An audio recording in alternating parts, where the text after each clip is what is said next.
Donc, nous allons continuer. Nous venons tout juste de finir la création de la feuille compte, d'accord? Et nous savons très bien que à l'issue de cette formation, le classeur budget doit contenir trois tableaux sur trois différentes feuilles. Donc, comme nous venons de finaliser euh, le premier tableau de la feuille compte, dans cette vidéo, nous allons apprendre à créer alors la feuille de paramètres. D'accord? La feuille de paramètres, c'est cette feuille que nous voyons ici. D'accord? Là. Voilà. Donc, c'est ici la feuille de paramètres. Donc, pour créer d'abord, on va créer la deuxième feuille. Et si vous n'avez pas encore enregistré d'abord le travail qu'on fait jusque-là, essayez d'aller en cliquant sur le bouton, enregistrer en cliquant sur ce bouton enregistrer, comme c'est le cas sur Word ou sur n'importe quel logiciel, ou bien n'importe quel logiciel Microsoft, ou bien carrément faites CTRL S pour pouvoir enregistrer. Et ça va vous demander d'enregistrer sur un post-it, sur un bureau ou bien dans un dossier. Bien, là, je vais créer une nouvelle feuille. Pour créer une nouvelle feuille, j'ai la possibilité de cliquer directement sur ce bouton plus pour pouvoir créer la feuille ou bien carrément, je vais sur le là, je fais clic droit, je clique sur insérer et puis bon, voilà, je vais insérer une nouvelle feuille. Donc, je vais carrément faire clic droit plus ici. Et je viens effacer là, je vais nommer ça par une petite paramètre beaucoup. Donc, ici, je viens sur la feuille de budget, comme avec ici. Vous voyez que sur cette feuille, il y a des intitulés. D'accord, il y a des intitulés, il y a 7 intitulés. 1, 2, 3, 4, 5, 6, 7. Et vous allez constater que le fond est toujours gris, d'accord? Donc, revenons d'abord à la même forme. Choisissons d'abord le fond gris, comme ce qu'on avait fait de l'autre côté. Donc, on choisit d'abord le fond que vous voyez ici, accueil, fond gris, d'accord? Donc, étant donné on a choisi notre fond gris, on va évoluer encore. On va utiliser jusqu'à la ligne 10. De ce côté, on va utiliser jusqu'à la colonne M. Donc, on va directement restreindre les zones d'utilisation jusqu'à la colonne M. Donc, de N jusqu'à insert B seront masqués. Et comme on veut s'arrêter à 10 ici, donc de 11 jusqu'à 1 48 000 seront masqués. Donc, on a uniquement cette petite partie qu'on va utiliser. Je vais maintenant sélectionner toutes les lignes de ce côté et essayer d'augmenter un peu la taille des cellules pour que ce soit un peu gros, qu'on puisse voir mieux. Même chose pour les colonnes, je vais essayer de les ajuster un peu. Voilà. Donc, on revient alors sur notre tableau. Donc, revenons sur notre tableau pour pouvoir évoluer. Donc, ici, on voit que dans la colonne B1, dans la cellule B1, B3 et B3, B5, on a des éléments à inscrire. Donc, on va pouvoir inscrire les éléments dedans. Donc, nom de classeur. Je vais simplement copier ça là. Je vais sur ma feuille. Donc, c'est en B3. En B3, en BCD, en B3, je vais coller ça là. En B3, après B3, je vais faire de même.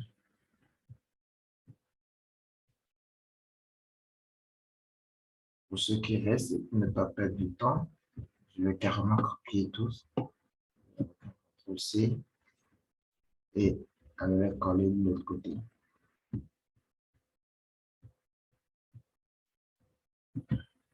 Et voilà.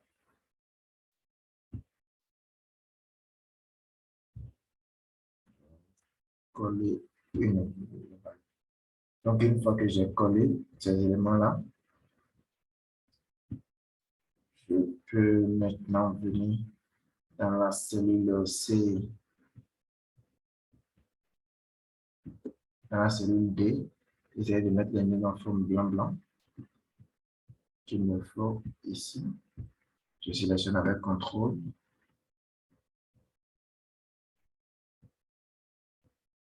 Voilà. Je mets l'accueil.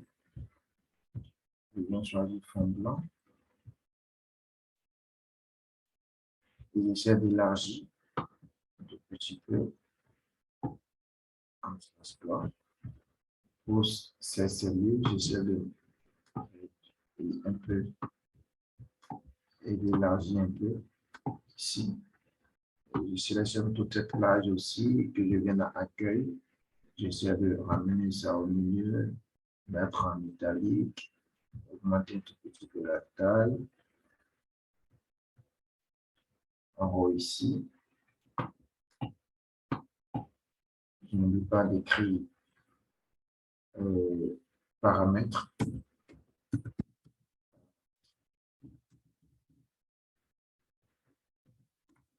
Voilà. Augmenter en gras.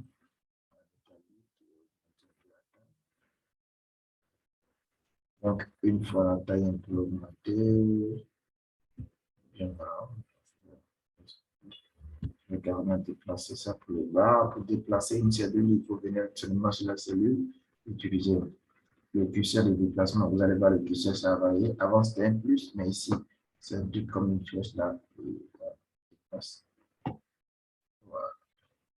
Donc là, je vais placer le nouveau le bas. Je vais élargir un peu pour que le soit à mettre là.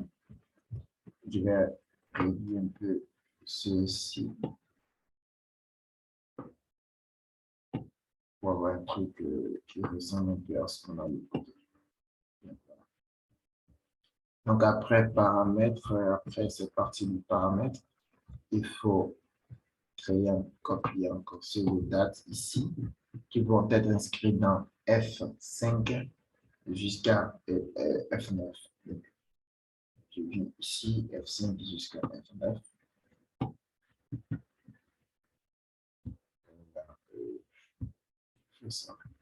F5 jusqu'à F9, je viens reproduire la mise en forme qui est ici. Donc, je viens dans Accueil, j'essaie de cliquer sur de reproduire la mise en forme. Je clique là une fois, je viens ici, je dépose là. Là, c'est une seule fois, j'ai reproduit la mise en forme. Mais si je voulais reproduire ça beaucoup de fois, il faut simplement appliquer, pour pouvoir l'appliquer plusieurs fois, il faut double-cliquer et puis reproduire. Je vais double-cliquer, 1, 2, 2. Je viens là, je clique, je clique, je clique. Chaque pour pouvoir montrer que j'ai terminé d'utiliser.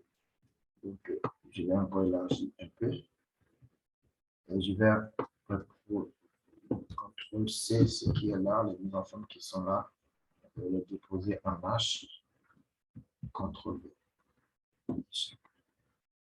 Donc, je vais régler un peu ici. Essayer d'élargir aussi un peu ici. Et voilà.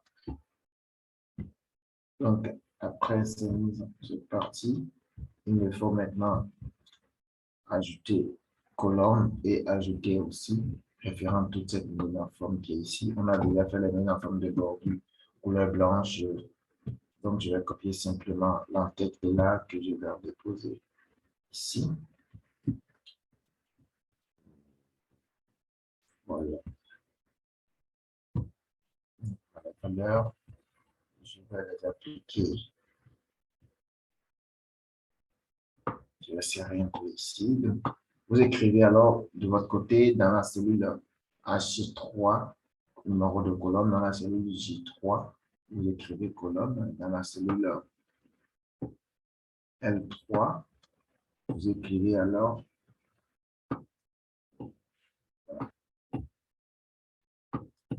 dans la cellule L3, vous allez écrire une référence. Donc, je vais reproduire encore les mises en forme qui sont ici.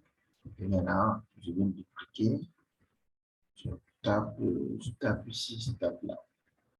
Je échappe, je sélectionne tout. Je vais dans l'accueil pour pouvoir ajouter les bordures en blanc. Voilà. D'accord. Numéro de colonne. Bon, je ne crois pas que ce soit italique. Donc, voilà un gras. Et ici, ce sont des formules qu'il faudra écrire en fait. Ce sont des formules que nous allons écrire pour pouvoir afficher ces éléments qui sont ici. Ce qui est ici, ce sont des formules. Vous voyez, ce sont des formules. Tous ceux qui sont ici, ce sont des formules. Mais néanmoins, on ne va pas mettre d'abord les formules. Donc, on va revenir sur notre feuille.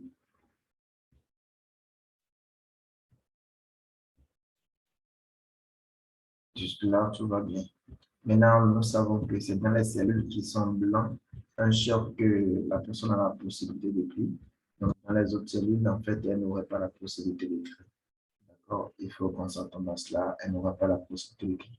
Et par défaut, lorsqu'on va vouloir mettre la protection sur la feuille, elle va protéger toutes les parties de la feuille. Et ce n'est pas toutes les cellules, en fait, qu'il faut protéger pour nous. Il faudra qu'elle protège, et qu'il protège du moins uniquement les cellules qui qu'ils verront du moins uniquement les cellules qui sont avec des formules, mais qu'ils puissent laisser aussi les autres qui sont sans les formules. D'accord? Qu'ils puissent laisser les autres qui sont sans les formules. En attendant, je vais reproduire cette mise en forme qui est ici pour les autres cellules.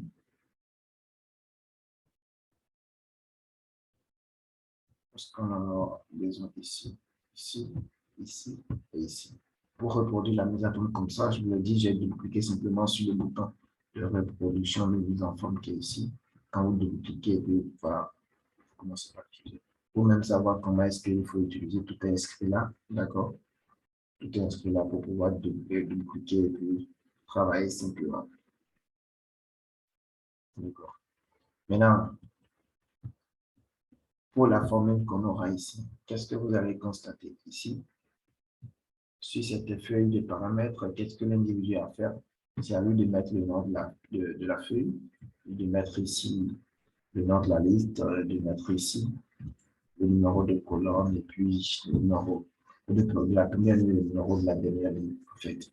Maintenant, il y a des couleurs de police qui ont été disposées par défaut, et donc il faut que nous disposions ensemble les couleurs de police, pour les couleurs de police, et puis là c'est bleu, là c'est bleu. Donc, je viens dans l'accueil, j'ai ici couleur de police, j'ai choisi bleu bleu. Et ici c'est rouge, et ici c'est rouge. J'ai choisi couleur de police rouge. Vous pouvez choisir la couleur que vous voulez. Ce n'est pas, voilà, les couleurs, c'est pour faciliter. Et la gestion de la lecture et pour rendre le truc joli, connaissez de choisir des couleurs. Donc, vous pouvez choisir n'importe quelle couleur. Donc, ici, ça et ça. Contrôle, maintenir, je sélectionne, je choisis les couleurs qu'il faut. Donc, je vais choisir couleur bleu foncé. Voilà, ça. Je peux choisir déjà la taille des polices.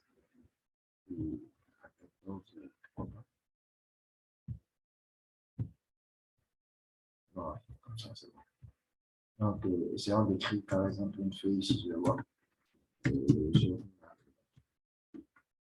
Et voilà, ça reste quelque chose qu'il faut faire, c'est de pouvoir centrer les écritures. Je vais pouvoir centrer les écritures. Donc, je vais ici déposer au milieu, ajuster là. Voilà.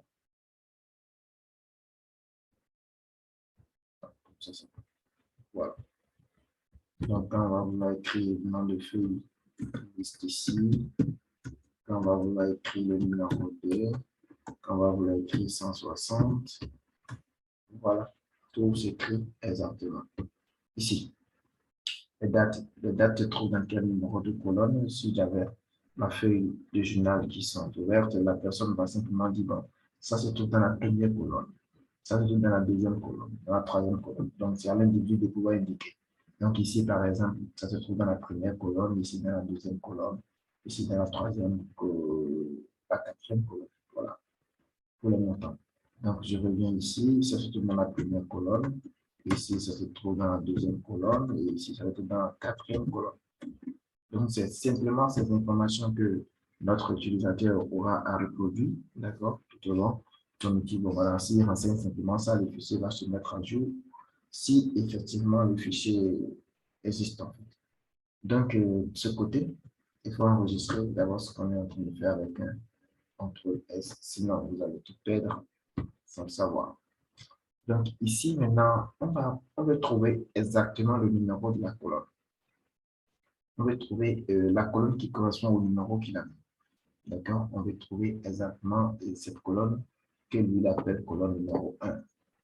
Il faudra trouver exactement cela. Et pour ça, on va devoir utiliser une formule. On va utiliser une formule d'ASL qui nous permet de trouver des colonnes. Donc ici, je vais agrandir un peu pour que vous puissiez mieux voir la formule. Ici, je vais utiliser la formule, la fonction car. Vous pouvez lire sur quoi c'est la fonction car. On dit renvoie le caractère spécifique dans le code numérique du jeu, le caractère de votre ordinateur. Donc, la fonction car, ça permet de renvoyer, d'accord, le code, le caractère spécifique du moins par rapport au code numérique. En fait, à chaque lettre correspond un code ASCII, en fait. Donc, à chaque lettre, ça correspond à un code qui est en fonction de votre ordinateur. Donc, pour la lettre majuscule A, ce qui correspond le numéro qui donne la lettre A majuscule, c'est le numéro 65. Bon, c'est très simple. Comment est-ce que je connais les numéros? Ce n'est pas que voilà, la magie. Il faut simplement utiliser une autre fonction pour connaître quel numéro utiliser pour trouver telle lettre. Par exemple, je vais faire dans mon cas. Je vais venir ici, commencer par utiliser la fonction code. La fonction code renvoie le numéro d'accord du caractère.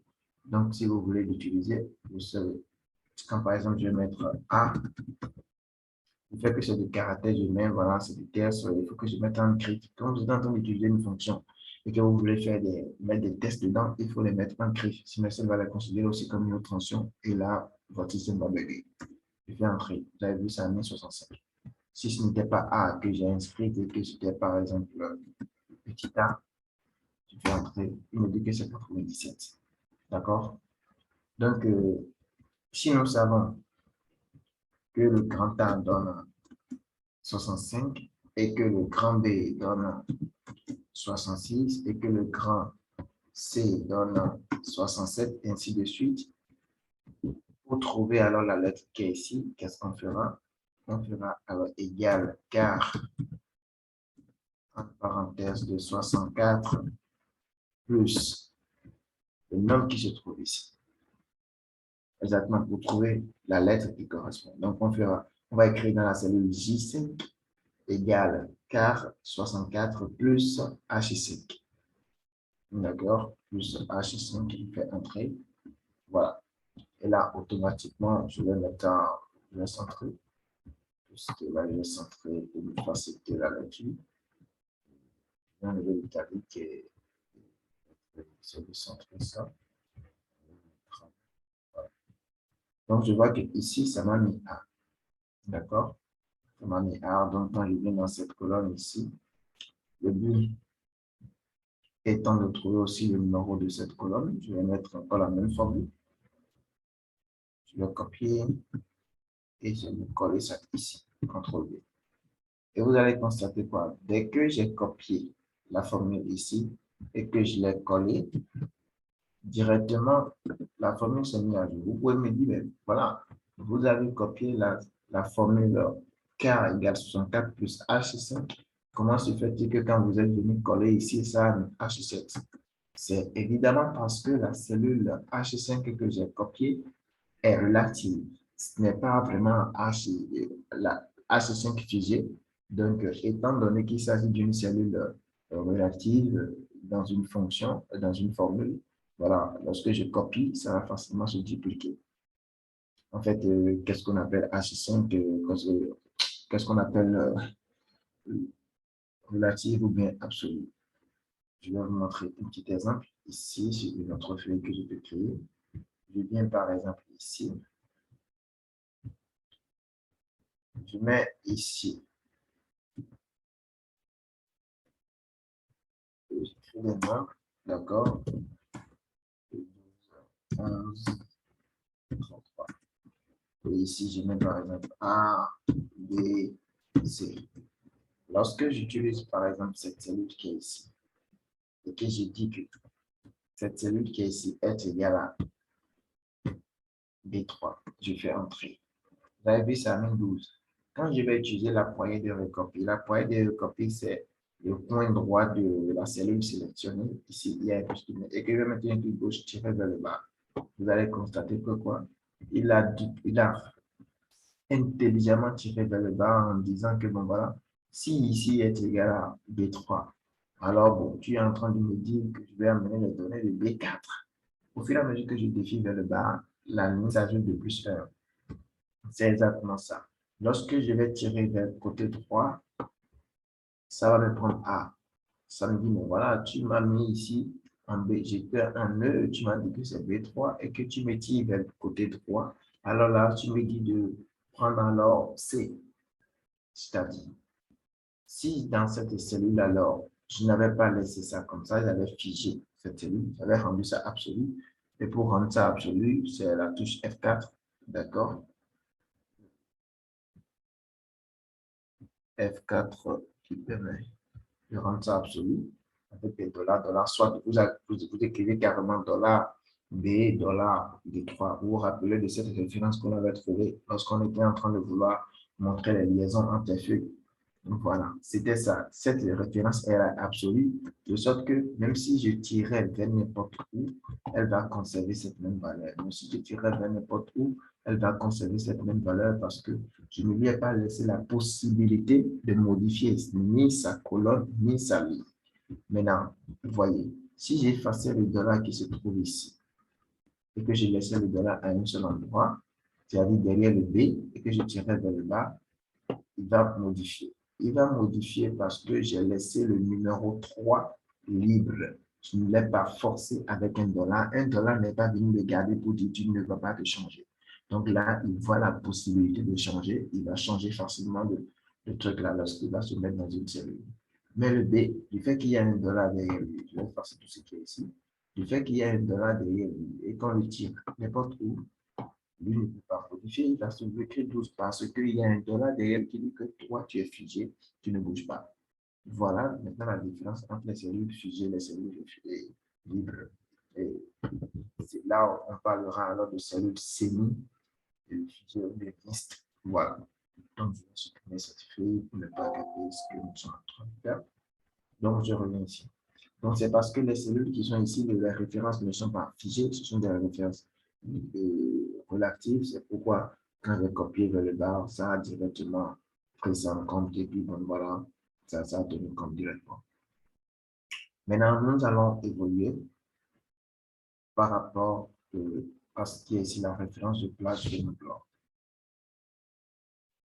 Pour trouver la référence de place, si vous vous rappelez, par exemple, je suis en train de vouloir vous rappeler ce qu'on s'était dit si on voulait une information sur la feuille, par exemple, je vais ici, je vais aller chercher une information sur la feuille journal, je mets égal, je viens sur journal, je viens taper là, je vais entrer, je vais augmenter un peu mon zoom pour que je mieux voir la formule qui a été écrite. Vous avez vu? C'est toute cette référence-là que nous, on veut directement que ça sorte automatiquement des mains. Alors là, c'est pourquoi la personne aussi avait écrit le nom de la cellule. Et pourquoi la personne aussi avait écrit directement le nom de la cellule. Donc, on va amener cette personne à pouvoir écrire elle-même, à pouvoir générer automatiquement la référence. Et pour générer cette référence, on voit qu'au début, on a besoin de crochet. Et après ça, on aura besoin du nom, d'accord, de la cellule, du classeur. En plus de cela, on aura besoin encore d'un autre crochet pour fermer. Et par suite, on aura besoin du nom de la liste. Et par suite, on aura besoin des différentes colonnes qui seront là-bas et des différentes cellules avec les nôtres aussi, avec les numéros de colonnes qui suivent aussi directement. Donc, qu'est-ce qu'il faut faire? Je reviens sur ma feuille paramètres ici. Dans la cellule L5, on va mettre d'abord égal un griffe du fait que c'est des caractères qu'on veut utiliser, qu'on veut concaténer, crochet d'abord. Je mets un griffe encore pour pouvoir fermer ça. Je mets E. Le E commercial, c'est le E qui permet de lier les caractères. Ça permet de lier les caractères. D'accord? Et maintenant, on va cliquer maintenant sur la cellule D3. La cellule D3, c'est là où il y a le nom ici. D'accord? On va cliquer sur la cellule D3. Et D3 qui est ici, on va devoir figer ça. On va figer ça parce que lorsqu'on va vouloir copier, on ne va pas vouloir que ça se change. D'accord? On va figer alors la cellule D3. Je vais figer D3 avec F4. Donc, une fois qu'on a figé D3, on va évoluer encore avec un autre E. D'accord? On met un crochet encore. Voilà. 3 d'abord et encore. Donc là, on est sûr qu'on a déjà le nom de la feuille. D'accord? On a déjà le nom de la feuille. C'est le nom de la feuille qui va s'afficher. Quand je vais effacer par exemple ce et je fais entrer. Vous allez voir déjà qu'on a le nom de la feuille qui s'affiche. Donc, je vais modifier encore, continuer. Ce n'est pas le nom de la feuille selon veut. Après le nom de la feuille, on veut bien encore l'élément qui se trouve en D5. En D5, on a besoin du nom de la liste, le nom de la feuille, d'accord, qu'on va aussi figer. 4. Et ensuite, après ça, on va ajouter le point d'exclamation. Le point d'exclamation qui reste au bout de la feuille. Voilà. Après ce nom d'exclamation, on ajoute à la feuille. Après ce nom d'exclamation, il faut maintenant utiliser les cellules. Pour faire référence aux cellules. Parce que si je reste là, je fais entrer. Vous voyez ce que ça donne. Ça donne déjà le nom de la feuille. Je vais bien écrire le nom de la feuille ici. C'est avec l'extension LS.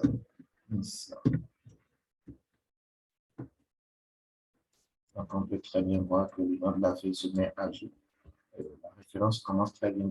La référence de la plage, ça commence très bien. Donc, ce qu'il faut maintenant, c'est par rapport aux cellules.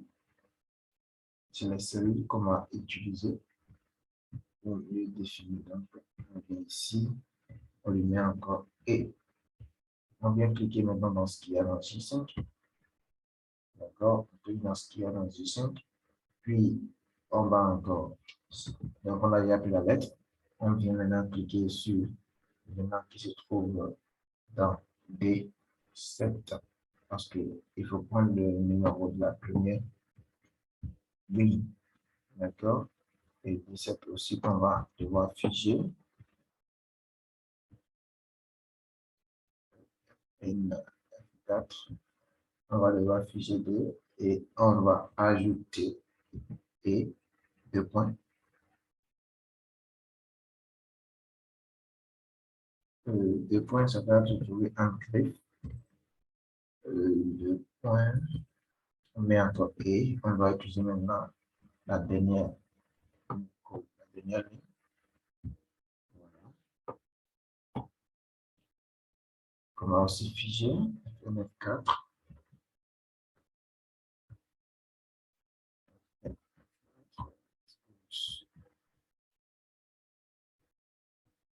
Et F4. Voilà. Donc, après ça, c'est la première et la dernière colonne qu'on a utilisée. Et quand je fais entrer, on voit déjà ce que ça donne. Ça donne le A6. Et il y a un petit truc qu'on a laissé peut-être. On a laissé. Là, ça fait de A2 jusqu'à A5. C'est ce qui n'est pas normal. Parce qu'il faut que ça aille jusqu'à J5 encore. Donc, de ce côté, parce qu'en fait, il faut encore A ici, avant les 60, les 160. Il faut encore A. Donc, comme il faut encore A, c'est ici. Le et c'est parti avant l'autre E. Voilà, qu'il faut laisser. Voilà. Donc là, on voit que la référence est très bien écrite maintenant. Ça fait, on prend le nom de la feuille, il prend la cellule de la liste, il prend le nom de la feuille, le nom de classe, le nom de la feuille, point d'exclamation, point la place. Donc c'est cette cellule, cette fonction qu'on va dupliquer maintenant pour ceux qui se trouvent en bas. On va simplement copier et puis coller en bas. Et du fait qu'on a déjà fusé les autres, on va pas le trouver. Directement, on va pas le trouver. Voilà. Donc, ça tient compte directement de la plage de 3 jusqu'à D5 et D2 jusqu'à D160. C'est toute cette partie. D'accord. Celle-ci, c'est toute cette partie. Et voilà. Automatiquement, on peut récupérer ces espaces-là sur notre tableau. Maintenant, il faut qu'on essaie de nommer les plages encore. Par exemple, de ce côté, ici, vous verrez, cette partie a été nommée référence date. Cette partie a été nommée référence code pour ne pas se déranger beaucoup. Donc, c'est ce qu'on va faire. On vient sur notre feuille. Ici, on va nommer sa référence date. Pour mieux se retrouver la référence date.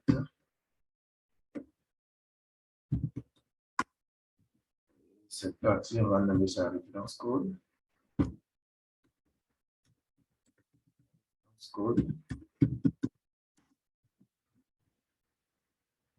On va nommer cette partie référence montant. Référence. Et voilà. Nous sommes presque à la fin de la configuration de ce tableau. Nous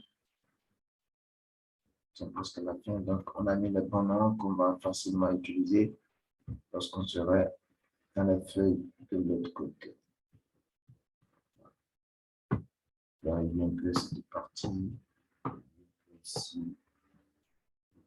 Voilà. On voit très bien c'est de quoi il s'agit. Donc, vous devez déjà aussi avoir un truc comme ça. Je vais vous faire voir à nouveau la forme.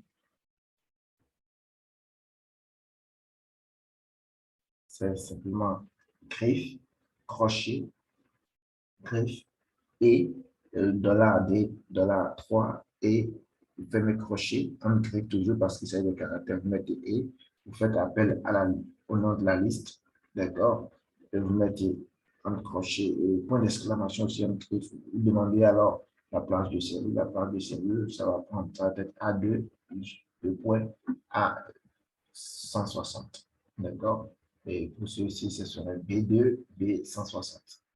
Donc, au fur et à mesure que la personne va modifier la donnée, par exemple, en Gmail, directement, tout se modifie ici. D'accord? Tout sera modifié de ce côté. Donc, il va centrer ceci. Il va le centrer pour faciliter l'usage.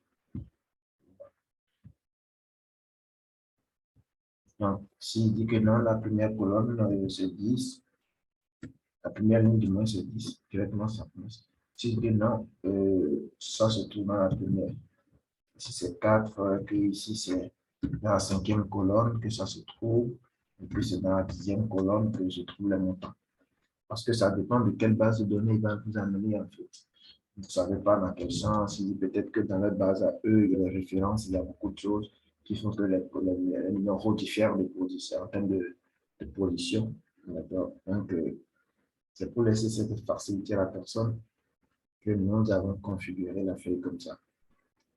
Maintenant, ce qu'il faut, c'est de protéger cette feuille pour ne pas permettre à ce que, bon, voilà, quelqu'un puisse mettre ce qu'il veut en faisant des erreurs dedans. Non, il faut qu'on protège parce que vous venez de voir comment on a souffert un peu. Bon, voilà, pas vraiment, mais cette formule qu'on a mis, si la personne fait erreur et puis essaie de modifier notre formule, mais pas des erreurs, il va tout bousiller. Donc, Là, on va essayer de protéger la feuille. Et pour protéger une feuille, il suffit de venir dans révision. Et quand on vient dans révision, il y a dans protéger la feuille. Mais la protection qu'on va mettre, si on met la protection actuellement, ça va protéger la feuille, ce truc-là. Et là, la personne n'aura accès à quoi que ce soit. Vous voyez, la protection, il y aura. Donc, avant de laisser la personne protéger, avant de protéger la feuille, il faut qu'on essaie de libérer des cellules, en fait. Vous voyez, ces cellules-là, là où on sait que la personne doit servir des éléments, il faut qu'on lui laisse ces champs-là. Donc, pour cela, je vais les sélectionner, je fais clic droit. Clic droit, je viens dans format de cellule.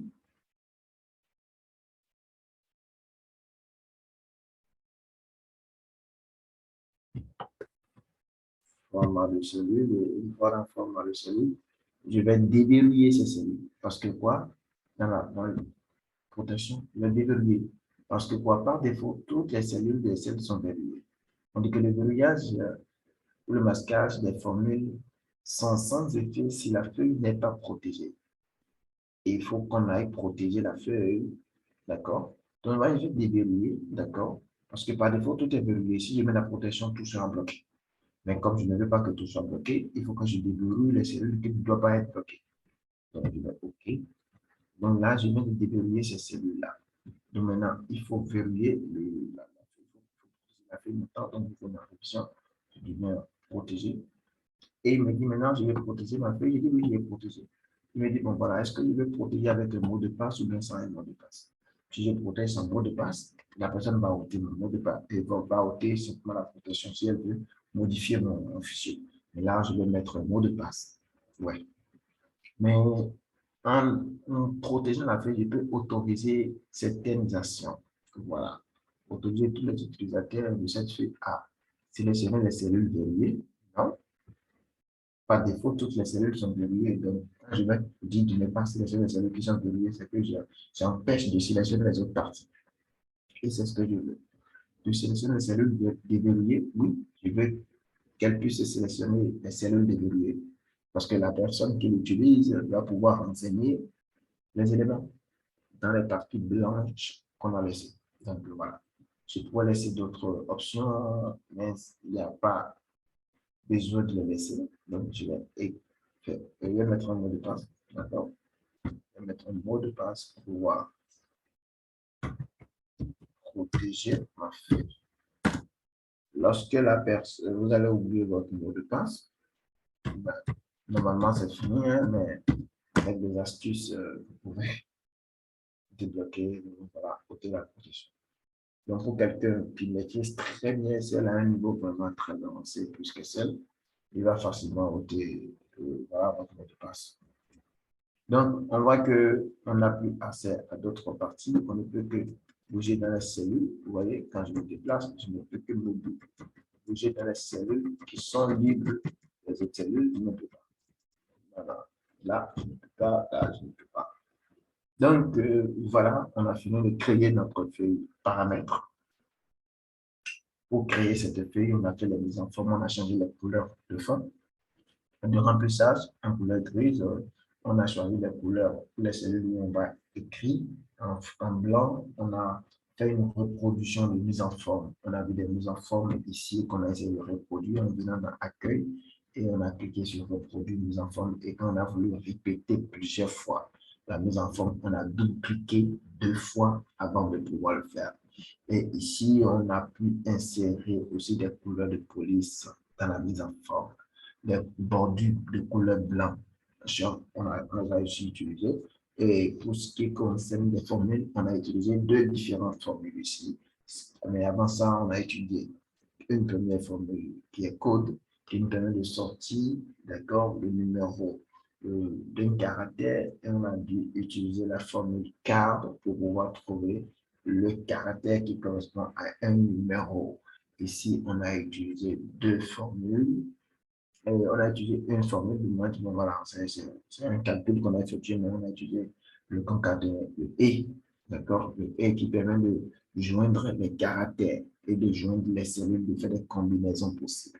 Vous allez utiliser cela, par exemple, pour générer des numéros de référence de capture, pour générer des identifiants. C'est ce E-là concaténé. Il y a une autre fonction qui est concaténée, mais bon, voilà. Si vous maîtrisez le et souvent concaténé aussi, c'est pratiquement la même chose. Donc, voilà. Et on a ensuite nommé nos plages. On a nommé nos plages. On a donné des noms à chacune de ces plages. Cette partie, on a appelé ça référence. Et cette partie, on a appelé référence de code. Ici, on a appelé référencement. N'oubliez pas d'enregistrer votre travail avec un contrôle S. Et on va essayer de continuer alors à créer